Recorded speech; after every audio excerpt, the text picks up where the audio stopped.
Hello and welcome back to my channel. Now if you're thinking about going on safari, there's a lot you need to consider about what type of camera gear to take with you. In this video I'd like to try and help you decide which lenses to buy for your safari trip.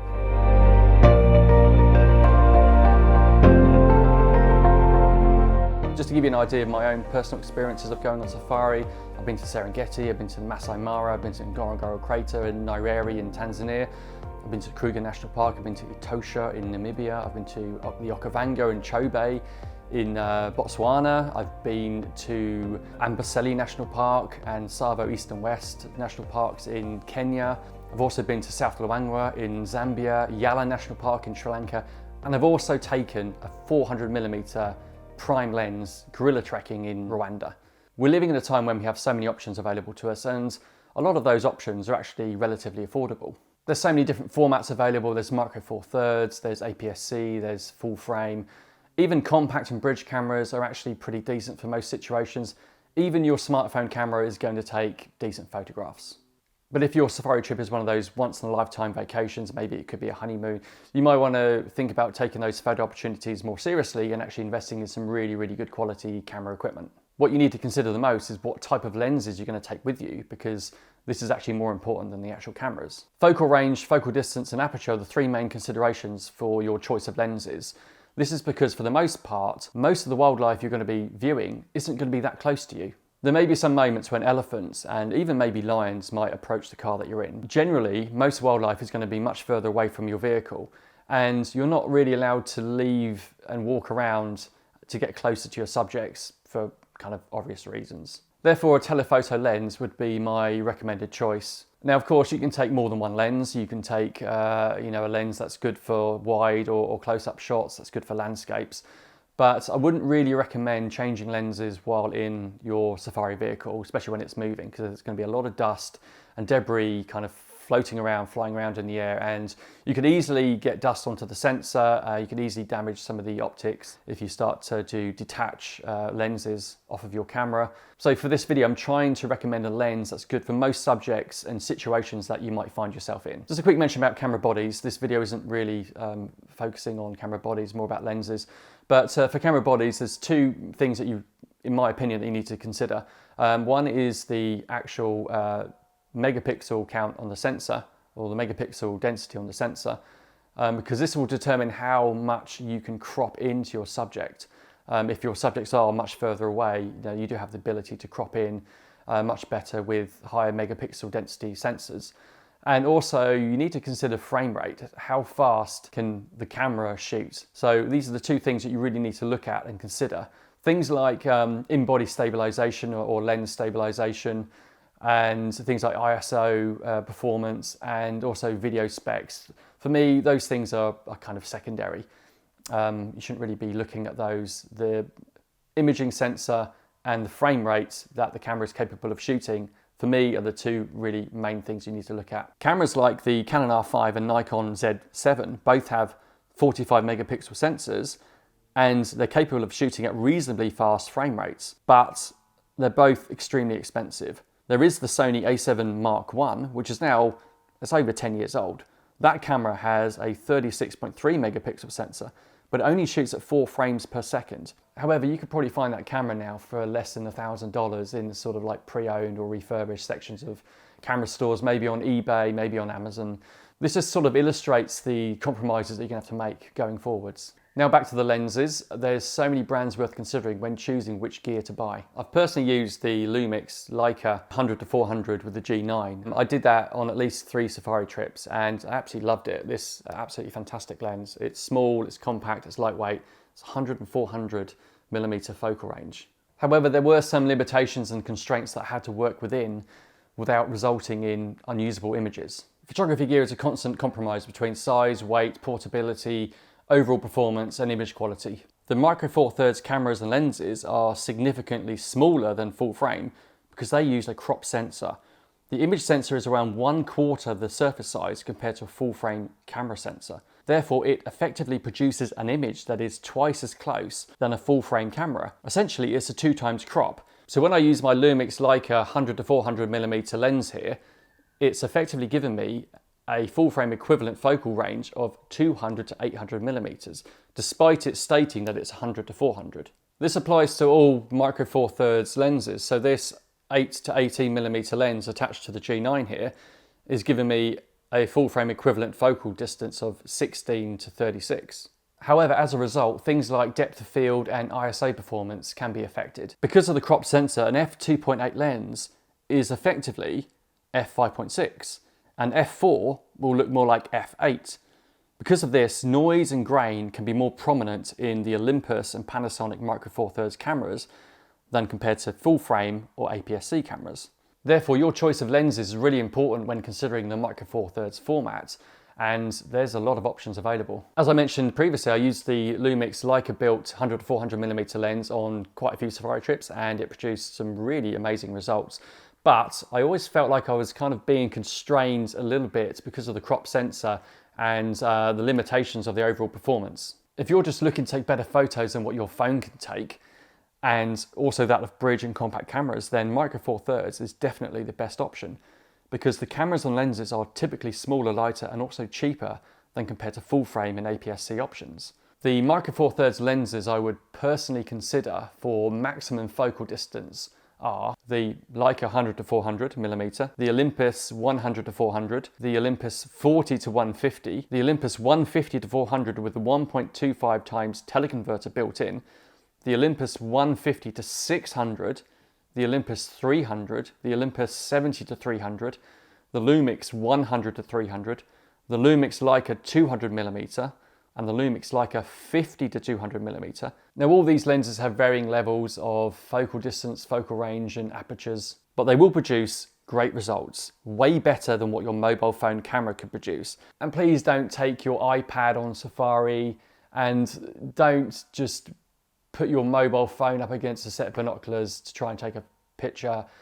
Those photos are going to look terrible and you're going to be wasting your time. Also, try not to get the Lumix G Micro Four Thirds mixed up with the Panasonic Lumix S series or L mount full frame lenses. For Olympus, look for M Zoico or ED mount and not the older OM series lenses originally built for the SLR film cameras. You'll think you found an absolute bargain looking through the flea markets or looking through the pre-owned or refurbished sections of the camera stores, only to find out later that it's not compatible with Micro Four Thirds. Now we move on to APS-C cameras. These are essentially cameras with a smaller sensor known as a crop sensor, which is typically a 1.6 or 1.5 times crop from full frame. Typical cameras with an APS-C crop sensor are the Canon EOS 7D, the Canon R7, the Nikon D500, the Nikon D30, or a Sony A6700 or a ZV-E10. They will be slightly larger and heavier and marginally more expensive than Micro Four Thirds, but will generally perform better in lower light conditions, and your choice of lenses will also increase, but at a cost. You'll have the option of selecting lenses designed specifically for APS-C sensors, such as the Canon EF-S 55 to 250. Remember, there is a 1.6 times crop with the Canon APS-C cameras, so therefore a 55mm to 250mm lens is actually the full frame equivalent of around 88 to 400mm. But you can also use all the lenses designed specifically for full frame on APS-C cameras. So therefore a Canon EF 100 to 400mm telephoto zoom lens used with a 1.6 times crop sensor camera like an EOS 7D will provide an effective focal range of 160 to 640mm. Another example for mirrorless cameras would be the RF 200 to 800. When fitted to an R7 camera, would provide a full frame equivalent focal range of 320 to 1280mm. That is quite amazing, I've got to be honest, and there's still room for teleconverters. We haven't even talked about teleconverters yet, so that's incredible to have 1280mm focal distance in a single lens is pretty phenomenal. Another brand worth considering is the Fuji APS-C format cameras, because they have a really good range of small, portable, lightweight and reasonably affordable cameras, and they also have the 100 to 400 lens, which is a really good quality lens, and along with their 1.5 times crop sensor is a full frame equivalent of 150mm to 600mm. Probably a good option and definitely worth looking at. So depending on your choice of lens, you may see a varying level of performance. Most of the time, a lens with an aperture of f4.5 to 6.3 will be fine for most situations. However, almost all safari tours start in the morning, the early morning, sunrise, and they finish at sunset. During these particular times of the day, the light around you will be far more challenging for the overall performance of the image sensor on the camera. Therefore, your choice of lens is the only way to allow more light onto the sensor. The more light gathering capability your lens can allow will determine how much overall performance your camera has. The best option for the more serious photographers is full frame DSLR or mirrorless cameras. Examples of Canon DSLR cameras are the 5D or 6D. Really good examples of the Canon mirrorless cameras are the R5, R6 or the R8. Nikon DSLRs such as the D850 and the D600 or even the D5 are still extremely good. Nikon mirrorless cameras such as the Z7, the Z6 and the Z5 have been on the market for quite a few years now, and the Sony mirrorless A7 or A1 cameras are pretty much the benchmark for mirrorless cameras at the moment. They are all considerably more expensive than compared to Micro Four Thirds, and in some cases are more advanced and have higher specifications than compared to APS-C cameras. They will also be slightly heavier, but they will provide you with the best overall performance and image quality when paired with the right lenses. There's still so many options available when it comes to lenses, but be prepared to have to carry some extremely heavy equipment. And also remember your weight limit when boarding aircrafts. For both APS-C and full frame, there are options to use third-party lenses such as Sigma and Tamron.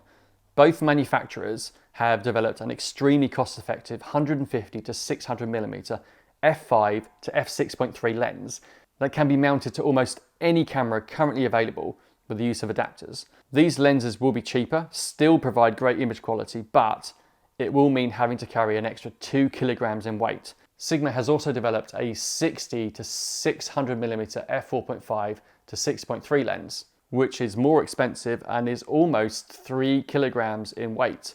It's possibly the perfect lens for safari if you're prepared to carry a 2.7 kilogram lens around with you. Now that's quite a lot more than this Panasonic Lumix lens, which is a fraction of the size and about a third of the weight. So you can start to understand the compromises with photography gear and the reason why you need to research thoroughly before deciding on buying anything. If you're really serious about your photography and you want to take the best photos possible and budget isn't an issue, then the best lenses for safari and wildlife in general are the big telephoto prime lenses. For Canon and Sony, these are the big white lenses. For Nikon, they are black in appearance, but still just as large. To give an example of the costs involved, a brand new Canon or Sony 400mm f2.8 lens will set you back at least $13,000, while a Nikon 500mm f4 will cost around $9,000 US. They are extremely expensive, but they will provide the best image quality and light gathering capabilities of any lenses on the market at the moment. If you still want great image quality and you're not prepared to carry all those huge lenses around and spend all that crazy money, then why not get a 70-200 f2.8 and use teleconverters for subjects that are much further away? This can be a more cost-effective way of using a lens with an f2.8 aperture and gaining more focal distance when required. However, it's worth noting that with a 1.4 times teleconverter, your f2.8 lens now becomes an f4. And of course, with a 2 times teleconverter, your f2.8 lens becomes an f5.6. Also consider the crop factor when using a Canon R5, Nikon Z7 or Sony A7R. Those particular cameras have higher pixel density sensors. So with a 45 megapixel sensor, a 70-200mm lens when cropping in at 1.6 times will provide an effective focal distance of 112mm to 320mm. Along with a 1.4 times teleconverter, this will now be equivalent to 156mm to 448 at f4. Also, for the most part, wildlife is going to be moving around you quite quickly, so attaching and deattaching teleconverters is not really practical, and it's also something I wouldn't really recommend because of the amount of dust and debris, especially when you're in a moving vehicle. A lot of that dust kind of gets sucked in through the windows and in through the roof, and if you're changing lenses or changing teleconverters, a lot of that dust can get sucked into the barrel of the lens, and that's not good for the optics, which is why I'm trying to recommend a lens that can zoom fairly close and also allow you to focus on subjects that are much further away. Just trying to find that compromise. Thankfully, there's far more budget-friendly options available for full-frame cameras, such as the EF 400mm f5.6 or the EF 100-400 f4.5 to 5.6 for Canon DSLRs. The RF 100-500 f4.5 to 7.1 is a great option for Canon mirrorless cameras.